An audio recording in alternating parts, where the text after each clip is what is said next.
ایک بات اس میں غور طلب ہے، مردوں کے لیے تو اسوہ کامل ہے، مرد اگر سپہ سالار ہے تو اسوہ موجود ہے حضور کا، مرد اگر صدر ریاست ہے، خلیفہ ہے تو اسوہ موجود ہے رسول کا، کوئی قاضی القضات ہے تو اسوہ موجود ہے رسول کا، کوئی کسی مسجد میں خطیب ہے، امام ہے تو اسوہ موجود ہے، باپ کی حیثیت سے اسوہ موجود ہے، شوہر کی حیثیت سے اسوہ موجود ہے کہ نہیں؟ مردوں کی کوئی حیثیت ایسی نہیں جس کے لیے اسوہ حضور کی زندگی میں نہ ہو، لیکن ایک خلا ہے، عورت کی نسوانی زندگی کے لیے تو حضور کی زندگی میں کوئی اسوہ نہیں ہو سکتا، حضور مرد ہے۔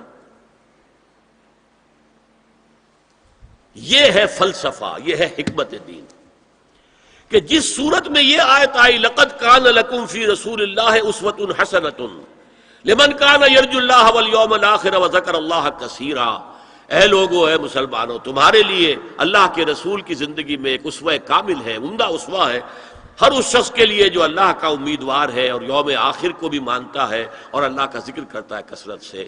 اب اس خلا کو پر کیسے کیا جائے؟ حضور کی ازواج کو بنایا گیا اسوہ خواتین کے لیے، اور یہی ایک بہت سی اور بھی حکمتیں ہوں گی۔ ایک حکمت یہی تعدد ازدواج میں ہے، اور حضرت عائشہ کی اتنی کم عمر میں شادی کرنے میں ہے کہ دیر تک وہ امت کو پڑھاتی رہی، شوہر اور بیوی کے درمیان خالص پرائیویٹ معاملات کے اندر بھی ہدایت دیتی رہی۔ آخر وہ بھی انسان کی ضرورت ہے کہ نہیں؟ آپ کو معلوم ہے ایک مرتبہ بعض صحابہ نے آ کر کہا، حضور یہ یہودی جو ہے ہم پر طنز کرتے ہیں کہ تمہارے نبی تمہیں بڑی چھوٹی چھوٹی باتوں کا حکم دیتے ہیں۔ آپ نے فرمایا کہ ہاں، ہمارے نبی نے تو ہمیں استنجا کرنا بھی سکھایا، بجائے کسی کمپلیکس کے انفیریورٹی کے سپیریورٹی کی بات کرو۔ استنجا ضروری شے نہیں ہے، گندگی سے نجات پانا ضروری شے نہیں ہے، طہارت ضروری شے نہیں ہے، ہمارے نبی نے تو استنجا کرنا بھی سکھایا۔ تو تعلق زن و شو کون بتائے گا؟ حضور بتائیں گے کسی کو؟ ازواج کو ضرورت ہوتی ہے، بڑا مسئلہ ہے، روزے میں کہاں تک جا سکتا ہے انسان؟ آخر کون بتائے گا؟ ازواج مطہرات نے بتایا۔ تو اسوہ بنانے کے لیے دیکھیے یہ آیات آئی ہیں، یہ 3 آیتیں سورہ احزاب کی یوں سمجھیے کہ نچوڑ ہے اس مسئلے میں۔ یا نساء النبی لستن کاحد من النساء، اے نبی کی بیویوں تم عام عورتوں کے مانند نہیں ہو۔ تو کیا وہ عورتیں نہیں تھیں؟ عورتیں تو تھیں۔ کیا ان کے احساسات عورتوں والے نہیں تھے؟ وہ تو تھے۔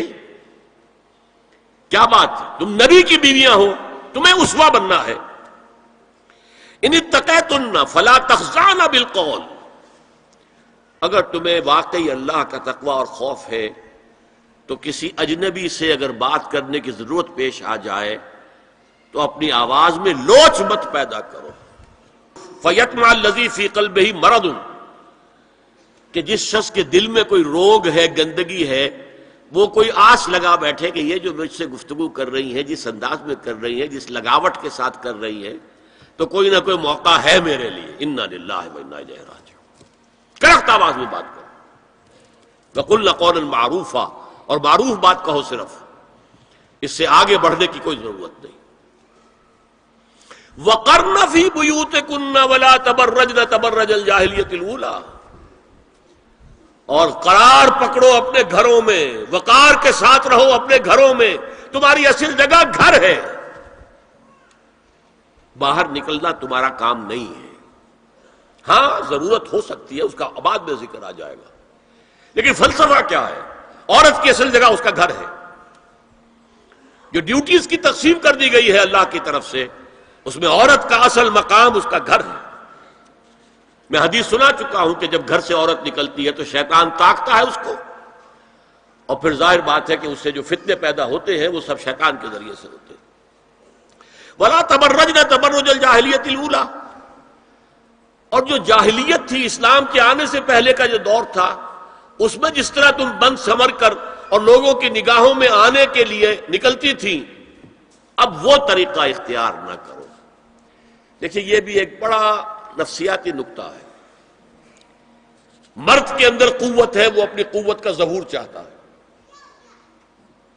کبھی جی چاہتا ہے دیوار کو کندھا دے مارے، راستہ چلتے کسی کو لگا کندھا. قوت ظہور چاہتا ہے. عورت کے پاس سب سے بڑا سرمایہ اس کا نسوانی حسن ہے، جسمانی طاقت تو نہیں ہے نا. اس کے اندر ایک ارج ہے کہ اپنے آپ کو ظاہر کرے. اس کا نام تبرج. بروج کہتے تھے ان برجیوں کو کہ جو فصیلوں کے اوپر ہوتی تھی. اور ظاہر بات ہے دور سے مسافر آ رہا تو پہلے تو برجی نظر آتی تھی نا. تو نگاہوں میں آنا، نگاہوں میں کھپنا، یہ تبرج ہے. تو تم جس طرح پہلے بناؤ سنگھار کر کے نکلا کرتی تھی، اور تبرج الجاہلیہ اب وہ چھوڑ دو. وَأَقِمْنَ الصَّلَاةَ وَآتِينَ الزَّكَاةَ، اور نماز قائم رکھو، زکوٰۃ ادا کرو. وَأَطِيعْنَ اللَّهَ وَرَسُولَهُ، اور اللہ اور اس کے رسول کی اطاعت پر کاربند رہو. اب آئے الفاظ جو اہم ترین ہیں. انما یرید اللہ لیذھب عنکم الرجس اہل البیت ویطہرکم تطہیرا.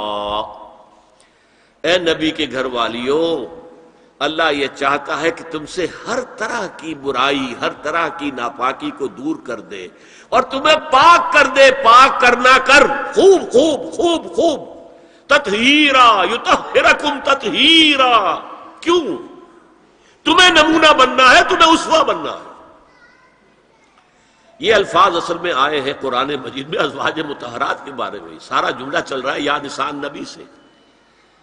ہمارے کچھ دوستوں نے اس کو کہا ہے کہ اہل بیت سے مراد حضرت علی، حضرت فاطمہ، حضرات حسنین ہیں. وہ بھی حضور نے فرمایا. میں نے ایک ٹی وی مذاکرے کے اندر بھی جب کچھ حضرات یہ کہہ رہے تھے کہ اہل بیت تو اصل میں وہ ہیں، میں نے کہا نہیں، اصل میں بیویاں ہیں لیکن وہ بھی اہل بیت ہے. حضور نے ایک چادر میں جب سمیٹا سب کو تو یہ بھی اللہم ہؤلاء اہل بیت، یہ بھی میرے اہل بیت ہیں.